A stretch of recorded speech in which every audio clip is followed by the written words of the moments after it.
Ya,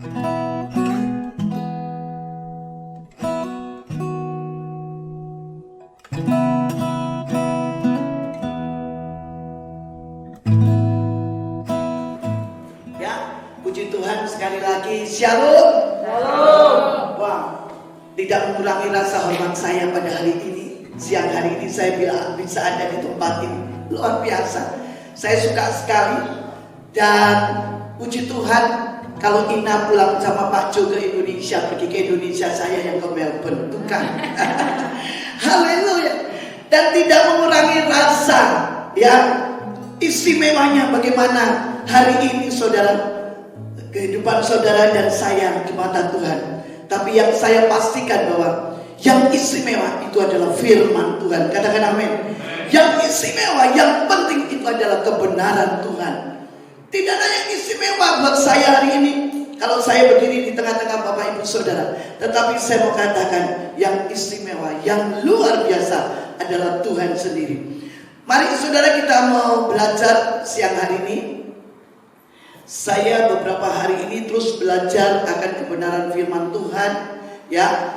Dan saya melihat hari-hari ini banyak gejolak yang dialami, banyak hal yang dialami oleh umat Tuhan, banyak hal saudara. Tetapi percayalah, ketika iman saudara menyentuh hatinya Tuhan, maka apapun yang dialami, baik itu gejolak, baik pun itu hal-hal yang tidak mengenakan hidup ini, saudara tetap berpaut kepada Tuhan. Katakan amin. Daud mengalami banyak hal dalam kehidupannya. Kalau saudara baca dalam kitab Samuel, tapi hari ini nggak usah, 1 Samuel 30.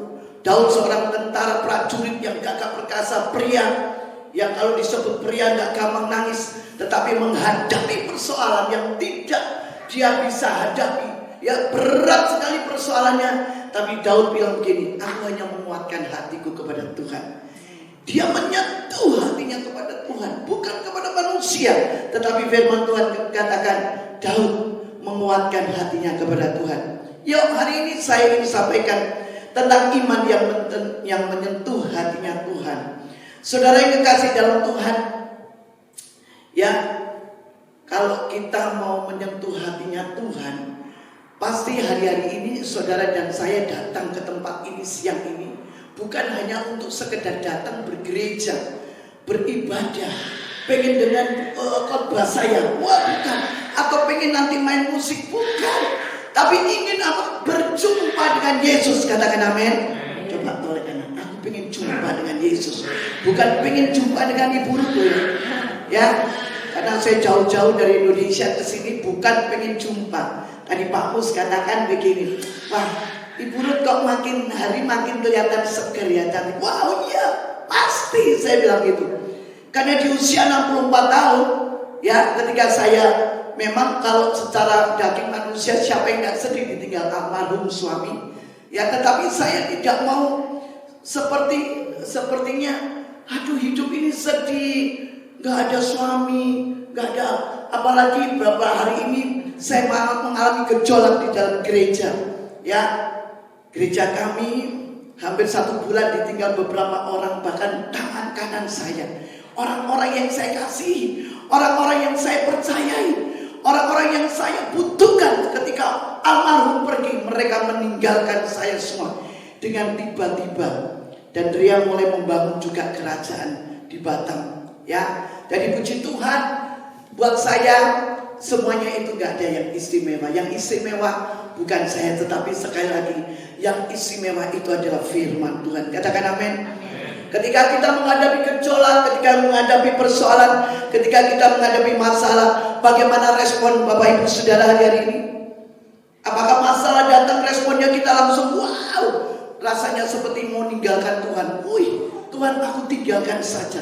Karena banyak gejolak, banyak orang yang menyakitkan hati, banyak mungkin perbuatan Tuhan ini seolah-olah bukan dari Tuhan ya, ini Tuhan tidak dengar doanya.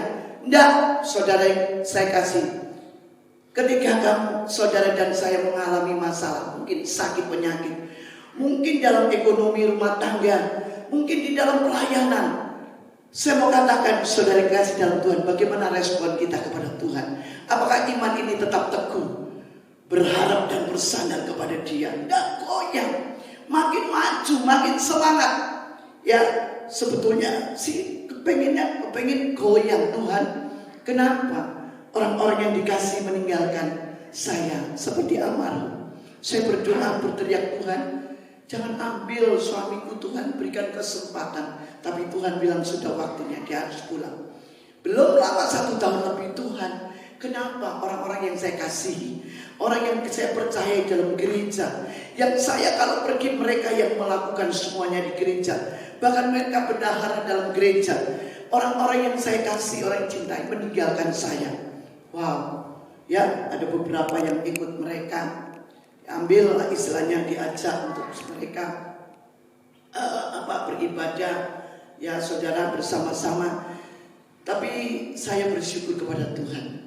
Bukan itu Ruth yang aku mau, tetapi bagaimana imanmu untuk melekat kepada aku. Wow, saudara, saya bersyukur ya sekali lagi. Jadi kalau kita menyentuh hatinya Tuhan, itu kita harus berjumpa dengan Yesus. Perjumpaan itu yang merubah kita, katakan amin. Bukan karena rajinnya ke gereja, bukan karena saudara berdoa sampai doanya mungkin terbalik-balik, berlutut-lutut menyembah atau terima pengurapan sampai gemetar-gemetar, rapanya. Bukan itu yang utama, tapi yang utama adalah perjumpaan dengan Tuhan. Ketika engkau berjumpa dengan Yesus, menyentuh hatinya Tuhan, maka di situ adalah perubahan. Yang tadinya sombong, yang tadinya mungkin keras hatinya, yang tadinya tidak bisa dibentuk karakternya, tapi ketika berjumpa dengan Yesus, maka kita bisa menjadi orang yang rendah hati. Tuhan bilang begini dalam firman Tuhan, umatku yang disebut ya, yang merendahkan hati atau merendahkan diri, berdoa menyembah, berbalik daripada yang jahat, itulah umatku. Wow, saudara yang kekasih dalam Tuhan, kalau kita melakukan 4 hal ini, maka saudara dan saya disebut umat yang menyentuh hatinya Tuhan. Ya, kita jangan heran saudara, kalau mungkin bukan di sini, di banyak hal atau di Batam, pulang gereja itu tidak makin berubah. Dari waktu berangkat ke gereja mungkin rindu datang ibadah, siap-siap, ya. Tapi pulang gereja nggak berubah, masih marah-marah, masih jengkel, masih kesel. Padahal sudah beribadah cukup lama, ibadah dalam gereja 2,5 jam, tapi pulang gereja itu saudaranya masih mungkin kesel sama orang, kesel sama pegawai, kesel sama mungkin ya anak-anak, marah, ya geram, berkata-kata indah. Itu bukan menjamin saudara. Makanya dari itu, kalau kita ke gereja, kalau tidak berjumpa dengan Tuhan, maka apa yang terjadi? Saya selalu ingatkan kepada jemaat, ayo berjumpa dengan Tuhan, itu yang merubah kita. Saudara yang kekasih dalam Tuhan, ada 2 wanita dalam kitab Alkitab disebut saat itu. Wanita ini berjumpa, wanita ini bukan orang Kristen, wanita ini bukan orang yang baik-baik, yang suka ke gereja. Kita bersama-sama coba yuk baca di dalam kitab Matius 15 ayat 22. Matius 15 ayat yang ke-22. Bentar ya saudara, saya akan bacakan. Ketika wanita ini berjumpa dengan Yesus, dia diubahkan oleh Tuhan. Ya, dia bukan orang Kristen, dia bukan orang yang mengenal Kristus, tapi ketika berjumpaan, dia diubahkan oleh Tuhan. Makanya tidak menjamin ya orang datang ke gereja bisa berubah. Orang memberikan banyak berkat atau mungkin keuangan di gereja, dia bisa ada perubahan. Belum tentu. Tetapi ketika berjumpa dengan Yesus, ayat 22 dikatakan gini, maka datanglah seorang perempuan Kanaan dan dari daerah itu dan berseru, kasihanlah aku Tuhan, anak Daud. Dia tanya perempuan ini ya, ini perempuan bukan Israel, karena anakku perempuan kerasukan setan dan sangat menderita. Dia jerit-jerit, dia memanggil Yesus, kasihani aku, anakku menderita. Ya, dia belum kenal Tuhan, dia belum mungkin tidak bisa berdoa, dia nggak tahu, tapi dia tahu dengar bahwa ada Yesus yang bisa menyembuhkan. Dia panggil Yesus, kasihan aku, anakku menderita. Tetapi ayat 23, tetapi Yesus sama sekali tidak menjawab. Lalu murid-muridnya datang dan meminta kepadanya, suruhlah ia pergi. Ia mengikuti kita dengan berteriak-teriak. Yesus itu diam, biarpun teriak-teriak tidak dianggap. Saudara, hari ini kalau mungkin doa kita sudah teriak-teriak 1 tahun, 2 tahun, 3 tahun, 10 tahun belum terjawab. Bukannya Yesus tidak jawab loh ya. Tidak, Yesus tahu pergumulan kita. Tuhan tahu. Ya, saudara berteriak-teriak minta tolong, dia dengar kok saudara, tapi belum waktunya Tuhan menjawab. Amin. Loh kok mantu-mantunya. Amin. Mungkin 10 tahun, mungkin saya tahun, 2 tahun berdoa buat anak-anak, mungkin berapa tahun. Bukannya Tuhan tidak mau menjawab. Tuhan tahu doa kita, tapi dia tidak segera menjawab. Sampai itu murid-murid Yesus bilang begini, Tuhan bawalah ini mamanya, teriak-teriak terus, rame di gereja, rame di tempat kerumunan orang banyak.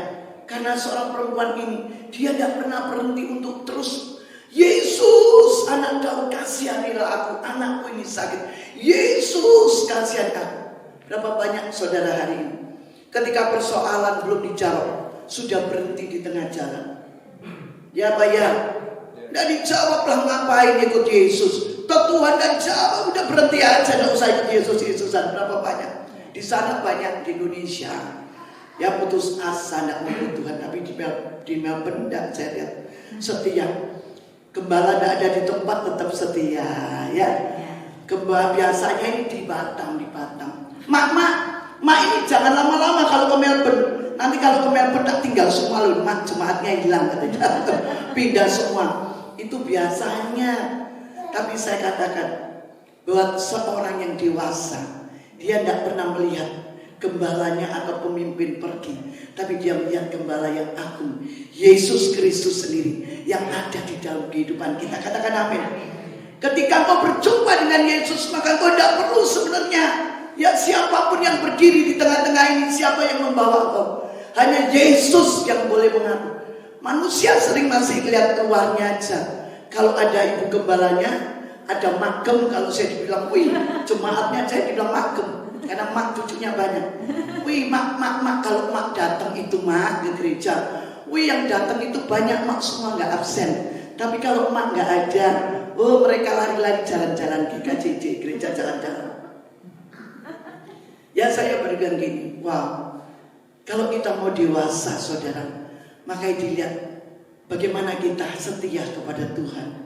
Jangan menjadi bunga yang gampang dilihat indah tapi cepat gugur. Biarlah menjadi buah. Ya, buah saudara makin hari makin indah dan makin matang dirasakan orang, makin manis. Saudara kalau mau berbuah harus mulai menjadi dewasa. Saya selalu katakan kepada jemaat, kalau kamu mau menuju kepada progres, mencapai satu progres yang luar biasa, kamu harus melewati proses. Katakan amin. Coba bilang kanan kiri, mau enggak progres? Lewati proses.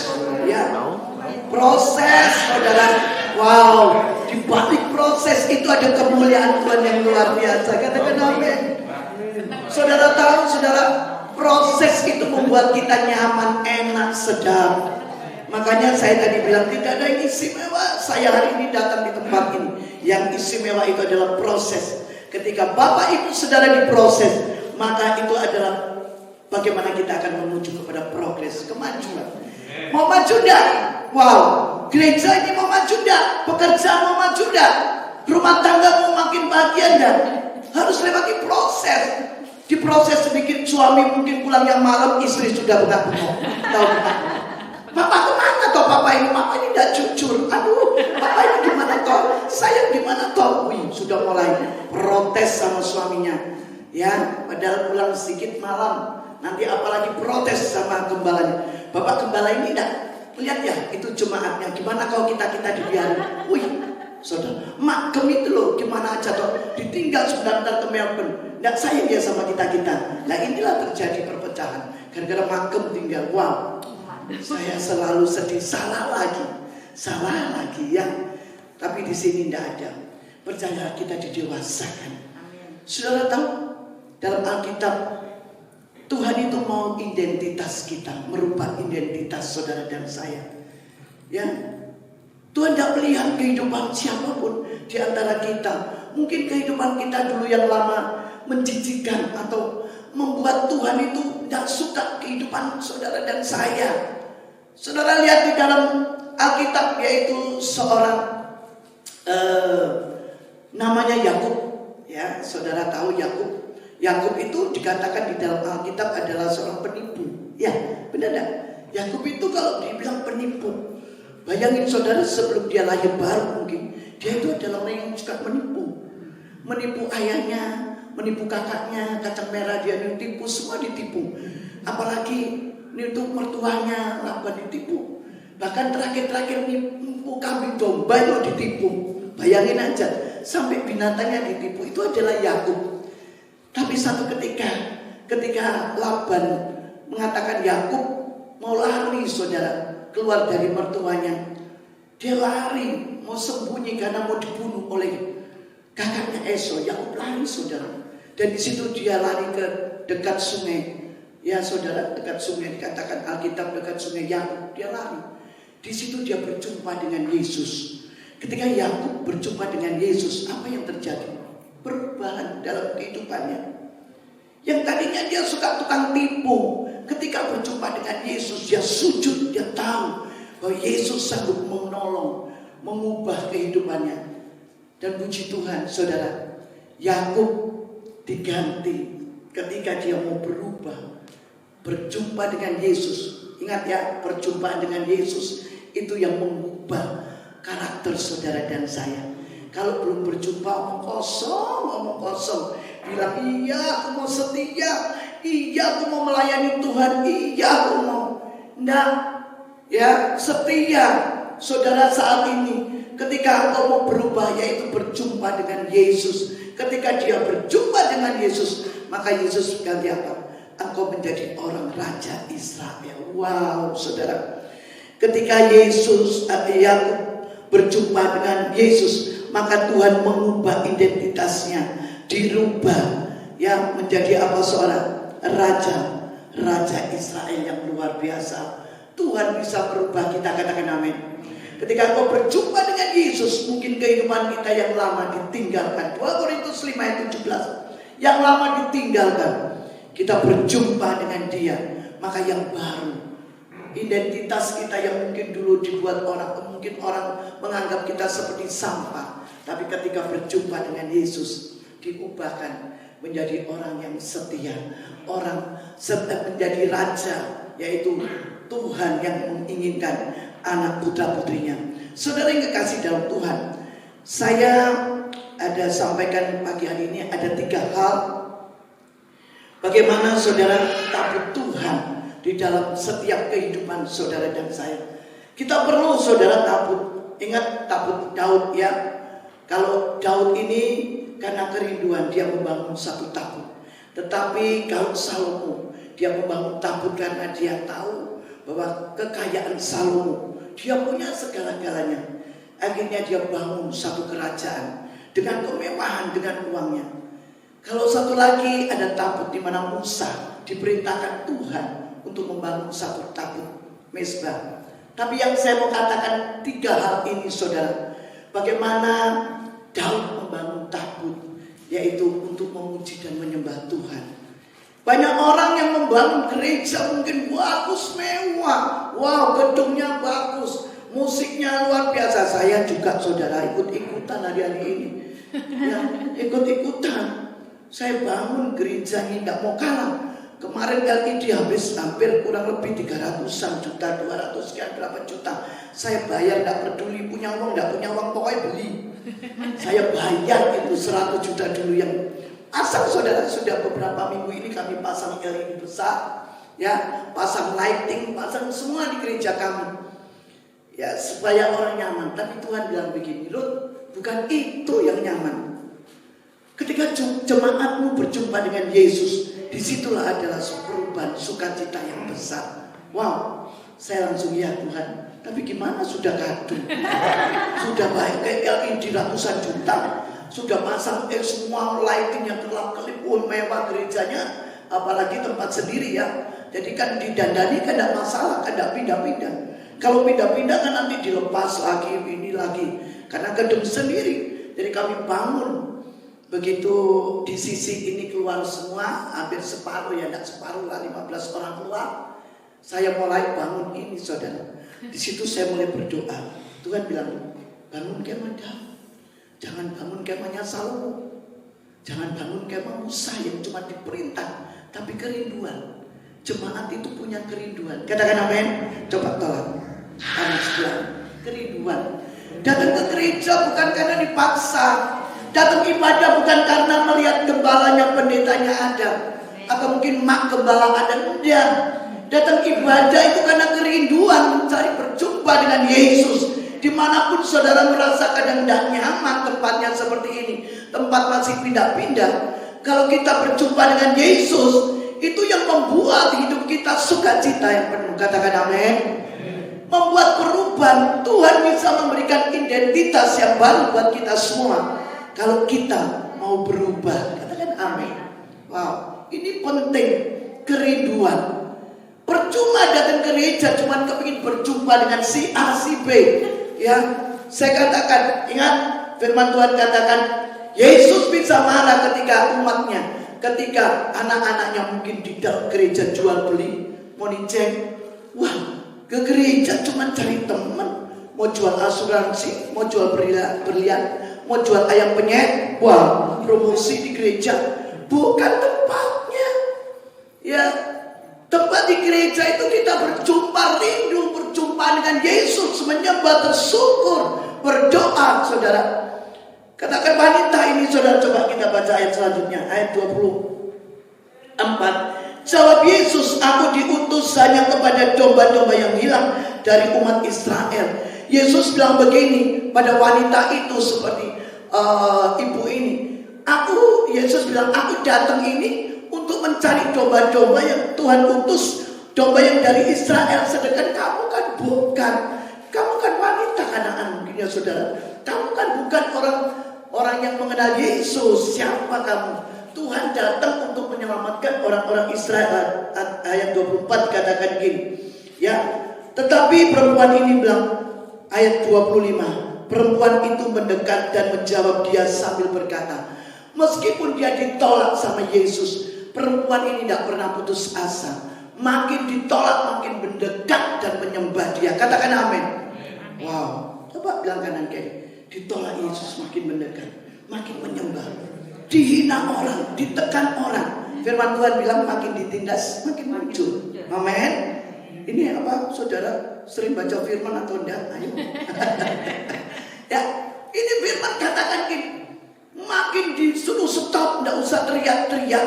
Tapi dia makin bilang gini, Yesus, nyembah sujud. Bayangin saudara, kalau mungkin saya bisa hari ini sujud, saya nyembah Yesus, tolong aku tetap mau mengikut engkau. Tidak pernah berhenti dan putus asa wanita ini.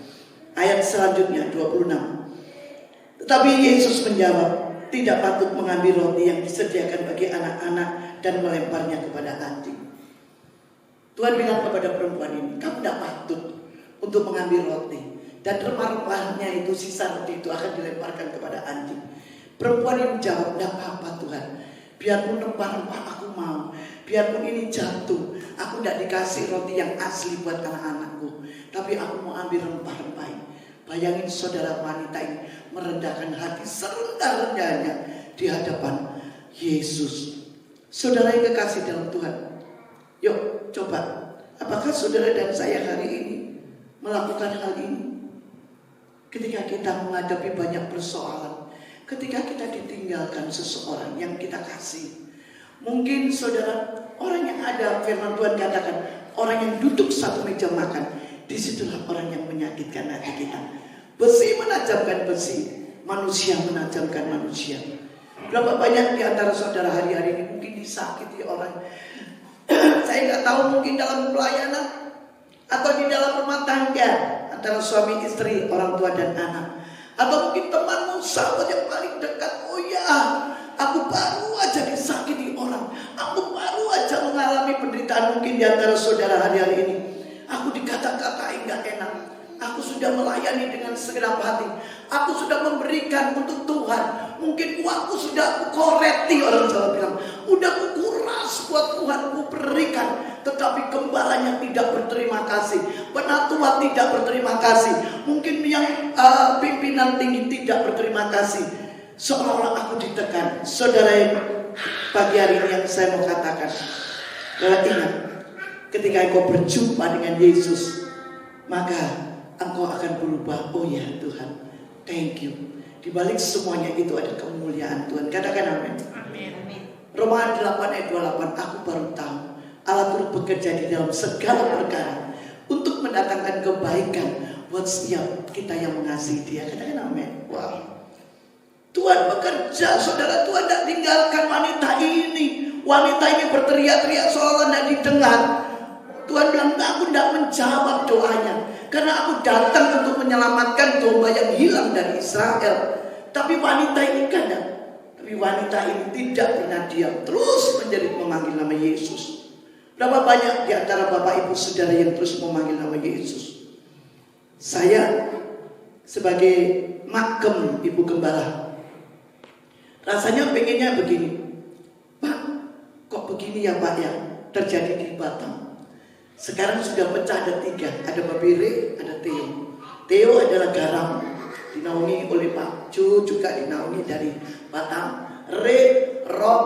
Kami Roh Pusat.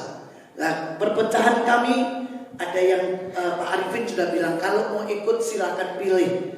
Kalau mau keluar dari pusat silakan pilih. Mau ikut Roh apa? Theo atau mau Babire. Wah, ini Pak Arifin Gembala senior kita luar biasa bijaksananya. Tapi tidak boleh membangun roh.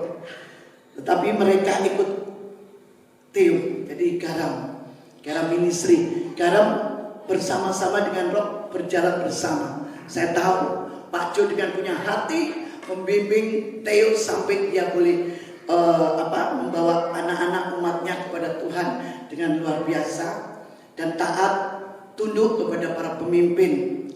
Dan singkat cerita saudara, ketika mulai ada gejolak, kalau tidak dipasang roh, wah ini orang-orang roh tidak akan datang dong ke garam, karena garam kan belum terkenal. Ya, sahabat seperti saya ingat kayak penyetrian. Burudi kalau tidak ditaruh ria gambarnya burut, orang tidak mau datang saudara.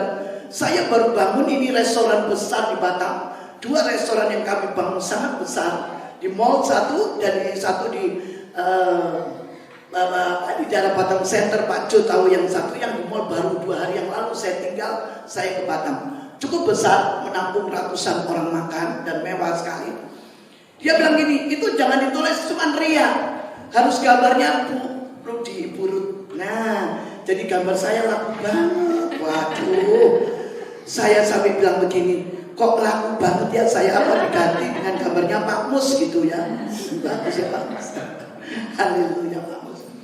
Jadi mereka melihat gambar, mereka melihat merek. Kalau merek dan gambar itu benar-benar ini yang diminta oleh mereka, akan dipasang dan banyak orang datang. Demikian pula di Batam, kalau nanti dipasang dengan gambarnya, wah mungkin roknya yang besar, ya GBI rock itu, mereka akan datang yang dari rock. Wah, ini sudah mulai hati-hati.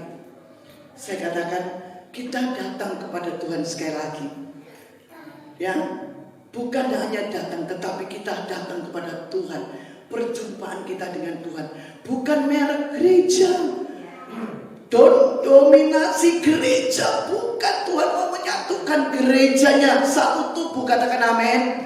Ya, Tuhan akan datang kepada saudara dan saya di akhir kehidupan ini. Dia mengadili, bukan dari kamu gereja mana, Garam, Rob, Betani atau apalagi banyak, bukan. Tapi Tuhan mau datang menyambut saudara dan saya sebagai mempelainya. Apakah kau siap hatimu dibentuk oleh Sang Raja yang mulia? Katakan amin.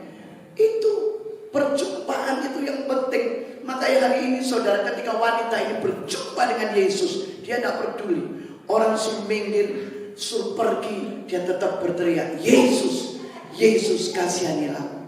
Ada 2 wanita, seperti juga wanita Samaria. Wanita yang tidak ada harapan, wanita yang dibuang, wanita yang menjual dirinya. Saudara tahu wanita Samaria? Ya, jadi dalam Alkitabnya ada 2 wanita. Tuhan tanya, mana suamimu? Oh, tidak ada Tuhan. Padahal punya suami 7. Oh, tidak ada Tuhan. Tuhan mau dibohongin, tidak bisa. Kamu suamimu 7. Tapi ketika wanita ini berjumpa dengan Yesus, diubahkan wanita. Seluruh daerah Samaria bertobat. Katakan amin. Perjumpaan Yesus yang membuat saudara dan saya berubah. Haleluya. Saudara yang kekasih dalam Tuhan, perjumpaan Yakub dengan Tuhan, dia adalah bapak penipu. Dia berubah menjadi raja orang Israel. Tuhan bisa merubah identitas kita. Perlu saudara identitas. Karakter ini perlu saudara. Banyak orang sekarang halal ini kelihatannya di luar bagus ya. Orang bilang kulit luarnya indah mulia. Kalau ke gereja menyembah ya, sepertinya sudah mau terbang tinggi sampai ke langit, pakaian putih, semua bersih, murni. Waduh, kalau ke gereja shalom, waduh saudara. Tapi di akhir hidup, firman Tuhan bilang begini, awali hidup ini dengan roh, akhiri dengan roh. Katakan amin. Jangan diawali dengan roh, diakhiri dengan daging. Saudara lihat banyak hamba-hamba Tuhan hari-hari ini. Tidak semua, tidak ada 1-2. Diawali dengan roh, menyala-nyala, jemaat berpuluh-puluh ribu. Mereka percaya, ya mereka digembalakan, percaya banget dengan gembala. Tapi ketika daging ini tidak menerima, daging ini saudara mulai bergejolak, mereka jatuh di dalam dosa. Tapi Tuhan mengampuni, Tuhan tetap mengasihi, mengampuni. Saudara, hari ini ayo kembali kita renungkan. Apakah kita memilih mezbah? Ada 3. Mezbah Daud, mezbahnya Musa, mezbah Saul. Tabut daripada Daud, tabut daripada Musa, dan tabut dari Saul. Kalau Salomo itu adalah membangun tabut karena kekayaan dia, karena hartanya dia, sehingga dia bangun tabut. Tetapi itu cuma sementara. Apakah tabutnya Musa yang Tuhan perintahkan bangun tabut? Itu pun cuma sementara. Tabutnya Daud, ketika tahu Daud rindu untuk diam di dalam tabut itu, maka Tuhan memberikan kekekalan. Ayo saudara, hari-hari ini kita datang ibadah ke tempat ini ada satu kerinduan. Mungkin orang lain sibuk. Saudara lihat berapa banyak orang yang, bayangin aja Melbourne ini puluhan ribu mungkin ya, jiwanya jutaan, yang datang ke gereja cuma 1, 2, 3, 4, 5, 6, 7, 8, 9, 18 lah paling. Yang mana yang ratusan ribu jutaan itu? Cuma 18, 20. Saudara ingat ketika Yesus mengadakan mujizat 5 roti 2 ikan, yang datang berapa orang? 5.000. 5.000 itu belum yang anak-anak. Wow, itu mujizat kalau terjadi. Tapi ketika Yesus berdoa di atas gunung, ada muridnya yang mau ikut? Nggak ada, cuma 3 yang ikut. Kalau suruh berdoa, suruh ke gereja cuma mungkin 3. Tapi kalau mujizat beribu-ribu datang, wih, mujizat nih, KKR nih. Wow, siapa nih pendetanya? Ini nggak nyindir, biasa. Ya, tapi kalau yang kena ya ampuni. Hari ini bisa bertobat, amin. Tidak ada waktu yang tidak terlambat. Semua Tuhan izinkan.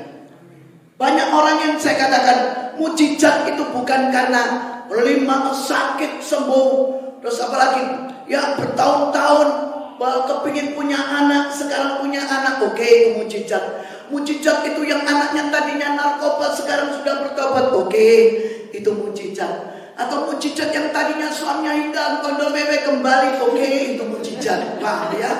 Banyak hal. Atau gimana saudara?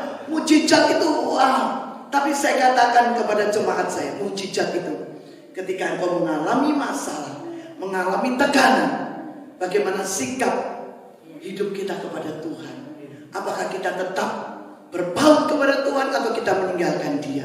Wow, itu mujizat. Ketika pergumulan, tekanan datang, ketika saudara makin hari makin tidak kuat seolah-olah, wow, ya, saudara tetap bersuka cita. Wah, saudara melayani Tuhan, nggak absen ibadahnya, nggak absen komselnya, nggak absen dalam doanya, maka itu mujizat yang paling terbesar. Katakan amin. Loh kok tidak percaya? Haleluya. Itulah mujizat. Ya, hari-hari ini saya mengalami mujizat yang luar biasa. Saya bisa happy, sukacita meskipun tekanan. Ya saudara, meskipun kadang saya berteriak-teriak, Yesus, Yesus anak Daud, kau di mana? Kau tidak dengar Tuhan? Kau sudah ambil suami almarhum, engkau juga ambil para penatua, orang-orang yang saya percayai meninggalkan saya. Yesus bilang apa? Ketika dia mati di kayu salib, dia bangkit dan dia pergi. Dia bilang, orang-orang mungkin meninggal. Murid-murid Yesus bilang, Tuhan kemana? Kok meninggalkan aku? Ya, murid-muridnya takut karena Yesus pergi meninggalkan. Tapi Yesus bilang apa? Aku meninggalkan engkau sementara, tapi aku akan memberi kau penghibur yang untuk selama-lamanya. Saudara yang kekasih dalam Tuhan, yuk, hari ini mungkin kau ditinggalkan seseorang yang kau kasih. Ya, sedih memang ditinggal orang yang paling dipercaya, yang tadinya paling disukai, tapi itu melukai hati kita, menyakiti hati kita, ngomongin kita lagi. Waduh, saudara, makanya lidah tidak bertulang lah inilah ya. Ada nyanyian, lidah tak bertulang.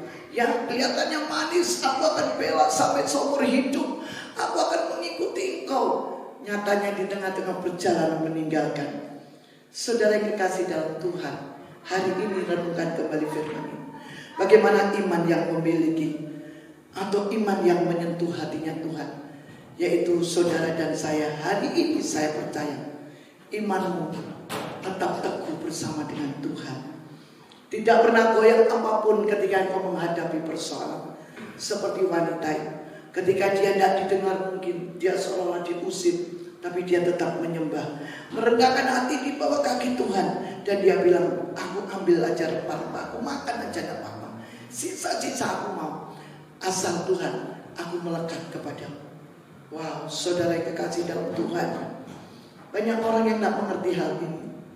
Ya, dikira datang ke ibadah, mereka pulang dapat wah sukacita, musiknya bagus, khotbahnya bagus, sembah Tuhan keren, semuanya keren, wah tempatnya keren. Tapi sampai di rumah saudara, mereka mulai melakukan yang sama, yang tidak pernah berubah. Ayo, jemaat yang dikasih Tuhan, jemaat Melbourne, GBI Garam Melbourne, biarlah ketika kau berjumpa dengan Tuhan, ada perubahan dalam kehidupan kita. Katakan amin. Sekali lagi katakan berubah ya. Ketika dengan Yesus berubah, suami istri yang tadinya mungkin tidak bisa dipersatukan, saya bilang di Batam, ayo ketika dengan firman ini ada perubahan. Ngalah salah satu. Sekali lagi umatku yang aku sebut merendahkan diri, merendahkan hati, berdoa, menyembah Tuhan, berbalik daripada yang jahat. Inilah umat yang dikasihi oleh Tuhan. Apakah saudara sudah melakukan itu? Kalau belum, bertobat. Hari ini tidak ada yang terlambat. Amin. Yuk kita renungkan kembali firman Tuhan. Kita berdoa. Dan saya tidak berpanjangkan firman Tuhan pagi hari ini, tetapi bagaimana Tuhan menyentuh hati saudara untuk supaya iman ini kuat. Ya, iman ini perlu saudara. Kita memang perlu hari-hari ini datang. Jangan bilang begini, wah COVID sekarang banyak loh saudara. Orang sudah malas datang ke ibadah, lebih senang lihat streaming, lebih senang lihat apa? Di ini YouTube kan hamba Tuhannya, wow keren. Saya punya keluarga juga, keluarganya seperti keluarga. Minggu ke gereja mana? Ke Singapura. Loh kok enggak lihat Singapurnya? Iya, di handphone, di YouTube. Oh, sama aja. Ngomongnya ke ibadah mana Singapura gitu. Kan Batam Singapura dekat. Di Singapura di mana? Saya bilang di gereja mana? Enggak, di handphone, di YouTube. Wah ya sama aja. Males saya bilang gitu. Melangkah. Padahal Tuhan bilang begini, melangkah itu lebih baik. Ketika dia naik ke bukit itu melangkah loh Yesus. Keluar dari rumah. Makanya doa pagi di tempat kami sampai hari ini masih sejuk. Saya rindu untuk doa pagi harus datang ke gereja. Ya, kami menjalankan doa pagi ini sudah 35 tahun. Biasanya melangkah pagi-pagi jam 5 keluar setengah 5 ke gereja. Sudah terlalu nyaman, ngejum terus. Saya bilang gini, oke lah, saya kasih kesempatan sampai tahun ini. Tapi tahun depan tidak peduli COVID loh ya. Sudah COVID kan sudah reda. Apalagi sudah tidak menakutkan ya saudara. Dan saya harus melangkah keluar, mengambil untuk melangkah. Dan saudara, ibadah di gereja ini kan melangkah. Tapi ada banyak juga orang yang tidak mau, alasan aduh aku ngejum, sama aja kan, jelas itu. Pembicaranya jelas kelihatan kan, jum. Nah, ibadahnya sama sambil masak. Ya kalau ibadah benar-benar. Kalau ibadah handphonenya aja ditaruh wajahnya tidak kelihatan, sana mulai kayak saudara tahu mulai masak atau ngerjain rumah tangga, ngerjain ini semua dikerjain. Ya toh, tidak duduk diam manis seperti hari ini 1 jam dengan firman atau 40 menit. Saya katakan sama aja. Padahal firman Tuhan bilang, apabila kau mendengar baik-baik simpan dalam hati serta melakukannya, lakukan. Duduk diam, dengar seperti Maria mendengar suara Tuhan. Ya, bukan ditutup handphonenya, gambar orangnya aja. Kemana itu orangnya? Saya selalu bilang sama jemaat saya, kalau jum buka mukanya, wajah pandang ke depan, benar-benar jum pandang, jangan cuma gambar. Kalau gambar itu bohong, saudara. Mereka bisa jalan-jalan kemana-mana. Ya inilah sekarang akhir zaman, saudara. Sudah terlalu nyaman dengan handphone, nyaman nanti apalagi nih, sudah tidak bergereja lagi. Ada apa yang sistem-sistem itu baru sudah lewat handphone, gerejanya bisa di handphone. Orang borok-boroknya itu sudah mau ada itu, saudara. Wow, tambah sudah tidak butuh lagi lihat rupanya, saudara. Ya, hati-hati. Tuhan mau melihat wajah saudara hari ini satu dengan lain. Coba lihat, kan lebih indah kan? Kalau saya melihat Ibu Lala, Joni, Pak Mas, Ibu, enak melihatnya saudara. Daripada melihat di YouTube, lihat apa di handphone itu, nggak segan, nggak enak. Saya katakan kepada jemaat, kalau kalian mau setia tetap datang ibadah, datang berjumpa dengan Yesus. Mereka bilang begini, pintar kalau manusia dijawab. Jumpa dengan Yesus kan bukan di gereja. Jumpa di Yesus di mana aja bisa. Oh iya, saya bilang, kamu di rumah bisa jumpa Yesus, di kamar mandi jumpa Yesus, di dapur jumpa. Tapi seminggu sekali perjumpaan bersama Yesus, kita bersama-sama dengan sekelompok orang-orang percaya. Katakan amin. Orang-orang percaya untuk membangkitkan iman kita, berjumpa saudara. Karena sekali lagi manusia digesek oleh manusia, perjumpaan bukan dengan Allah, ya kan?